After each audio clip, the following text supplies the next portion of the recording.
I refuse to not be first. Do we do enough? Well, I never shut up about it. It must have been about 16, 17. We nicked their gilt rings. Right, the bouncer's gilt rings. This is no good for me. That's the reality. If you want the honest truth, and I see it every day.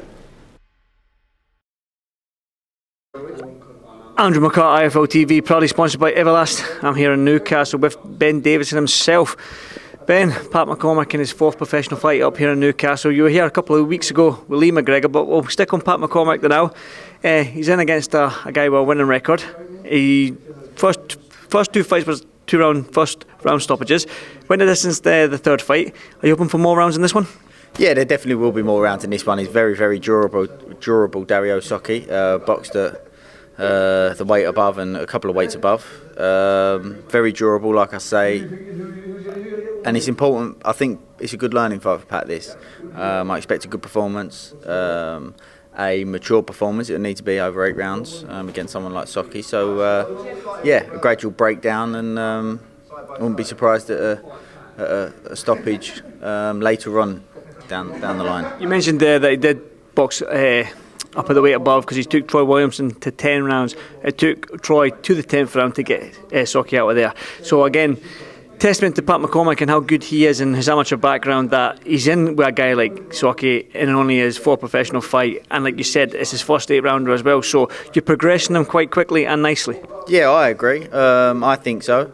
I think it's a good step up, and we'll take it step by step. As I said all along, with fighters like Pat, you have to take it step by step because you need to assess after each performance. You know, if he does the 8 rounds completely comfortable, then maybe the next one's a 10, or maybe, you know, might have started a little bit too fast, maybe another 8 rounder to learn how to do the rounds a little bit more. And that's that progression still. And obviously the training camps, you're developing throughout the training camps as well. That's vitally important. So it's step by step, but I'm happy with the progress he's making, and should get some good, valuable learning rounds and some tests along the way on Saturday as well. His last out, and obviously Pat McCormack, he likes to not get a tear up, but he likes a fight. He likes to at least try and open you up and try and engage. His last opponent there, when I was watching it, was like, he just didn't want to know. He seemed to be happy just to get them 6 rounds, survive them 6 rounds and go home. What was Pat's attitude coming into that fight? Because obviously I could see it, and obviously his face when there was a little bit of showboating there. Was he a little bit frustrated in his opponent in that one? I think he was a bit annoyed and a bit disappointed that the opponent didn't come to have a bit more of a go.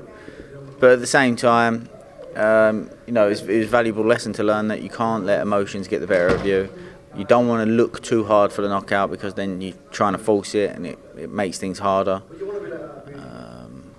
And again, valuable rounds. I was actually happy to see him get 6 rounds in. So it's all valuable learning experience just before the fight as well. Obviously, Pat just had a baby and all the rest of it. So being honest, preparation wasn't exactly ideal going into that fight. But at the same time, it's all developing inside the ring, outside the ring, learning in life, maturing, and things are changing. And I've been happy with his preparation for this. Been very good.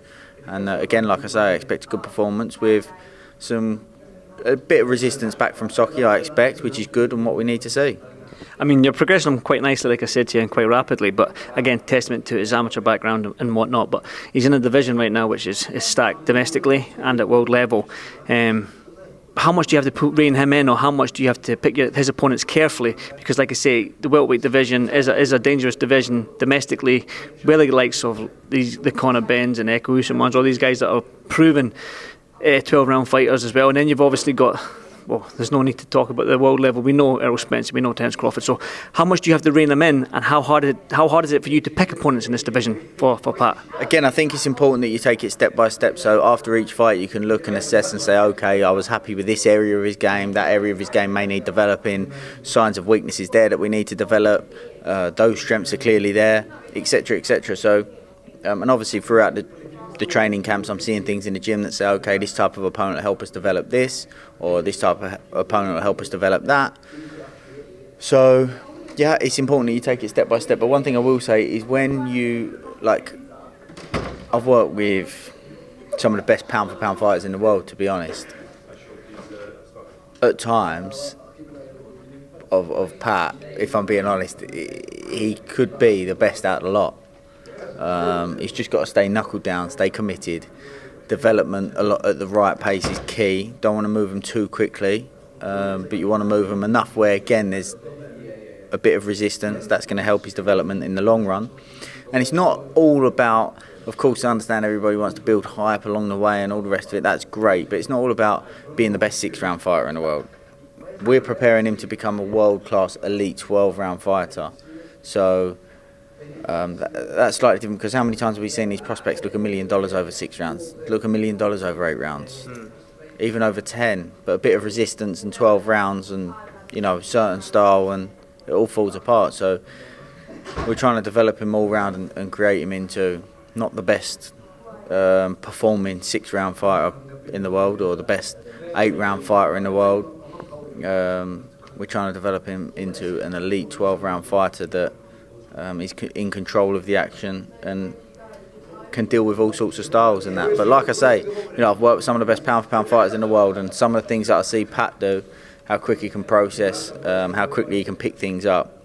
But he has the potential to be maybe even the best out of everybody that I've worked with. I mean, that's a bold statement, because you have worked with some very, very talented fighters. That being said as well, obviously I was here 2 weeks ago with you, but I didn't manage to catch up with you after Lee McGregor's fight. We all know the hardships and the tough year that he's had leading up to that fight, but his performance, you happy with it? Yeah, I was happy with it. It's exactly what I expected, blowing a bit of rust off it. It had been a long time since he'd been in the ring. Good opponent as well, you know, it's important the Lee didn't go out there and load up. Very durable guy. Lee got the rounds in exactly what he needed, blew some cobwebs off, like I said, got a training camp behind him, brought his weight down, not to where we would like it to be, but down from where it was, and it's a stepping stone towards getting him back to where we want to get him back to. So I was happy with it, yeah. I will talk about other fighters. I want to talk about Lee Wood, but I do want to get your thoughts on Tyson Fury and Usyk's sort of back and forth on Instagram, and Tyson Fury getting that 70-30 split. Fair for Tyson, unfair for Usyk? How do you see it? Yeah, so I was on TalkSport the other day, and I think in business you're only worth what you can get. So it's okay saying I'm worth X amount, this percentage, but if Usyk's not going to agree to it, you're not worth it, are you? So Tyson's clearly worth 70-30 because that's what he went and got. If he wasn't worth it, he wouldn't have got it. So do I think 60-40 was fair? I do think that was fair, but I think 70-30 is okay. And like I say, you're only worth what you can get, and Tyson got himself 70-30, so clearly he's worth 70-30. He is the big draw, I would say the bigger commercial draw, bring in the bigger revenue, etc., etc. I understand other people's opinions in saying, yes, Usyk undisputed at cruiserweight and he's come up and won 3 titles at heavyweight and all the rest of it, and they feel like he should be rewarded for what he's achieved, and I fully understand that opinion, but again, you're only worth what you can get. So because of the lack of revenue that he brings in compared to someone like Tyson, you know, I think that 70-30 is okay. So yeah. Obviously, you've trained Tyson, obviously not for Usyk though, but if you're back in that camp with Tyson, how do you prepare for somebody like Alexander Usyk, who's a 6'3" heavyweight? Normally nowadays, back in the 60s, the 6'3" heavyweight was massive, but we're talking 6'9" guys, 6'8" guys, 6'6", and like Joshua Wilders and Furies. But how do you game plan for somebody like Usyk if you had Tyson in your corner again? I don't want to say too much on it, because I think, you know, where I've worked with Tyson, I think it can be slightly unfair in the sense that I don't want to give away strengths and weaknesses, etc., etc. So I don't want to comment on the fight too much in terms of tactically and stylistically and how I think each fighter should approach the fight. I had a conversation with Tyson about it, what I think personally. I've expressed some of my opinions along the way. I think that he needs to press Usyk. That's my opinion. I think that's quite common. Yeah, for sure, yeah. So, but as to why I get into details, I think it's a bit unfair if I start doing that. It's a fascinating fight, an unbelievable fight. And it's looking like Royston, Barney Smith will be on the card, so I look forward to being there as well. Is this a case of size matters? Again, depends on how he goes about the fight, because if he goes about the fight in the wrong way, he might struggle to implement his size on Usyk. So I think it's important on how he goes about the fight. If he does go about the fight in a certain manner, I think that it will have an impact. I think that Usyk's very good in the clinch, he is, but still, Tyson's very good in the clinch, plus a man of that size, that would start to take his toll for sure.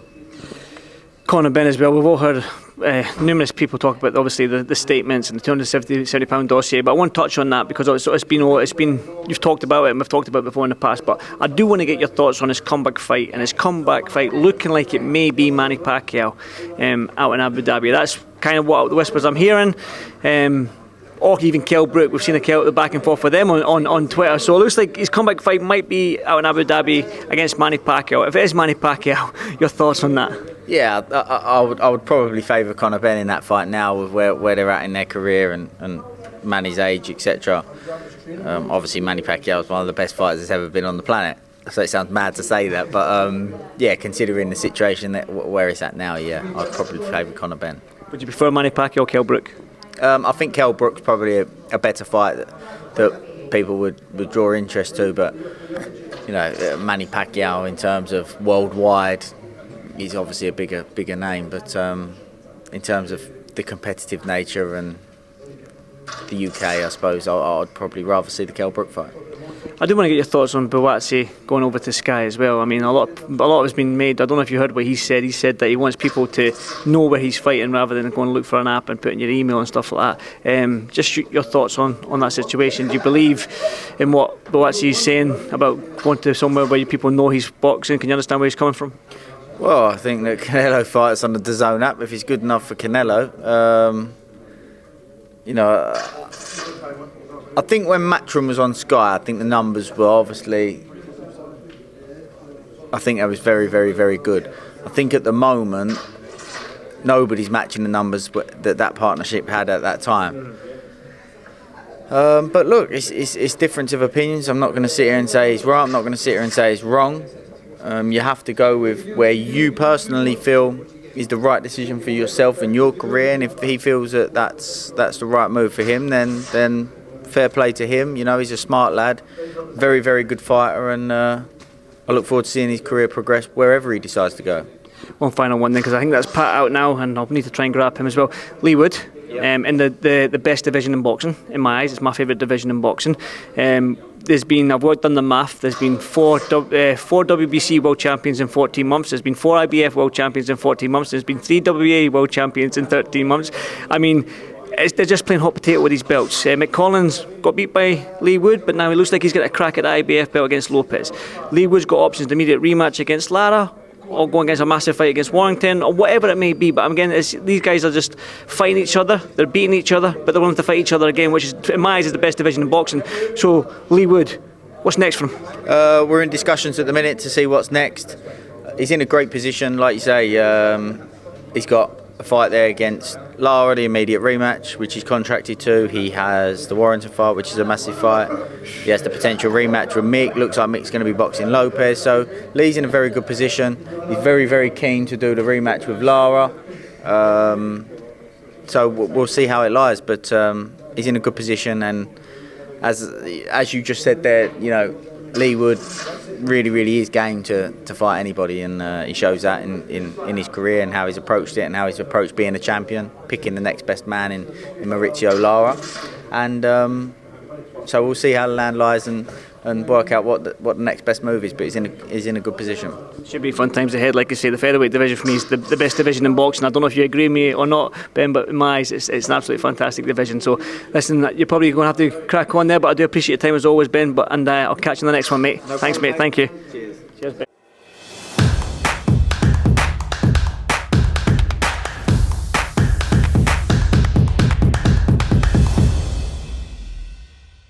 Refuse to not be first.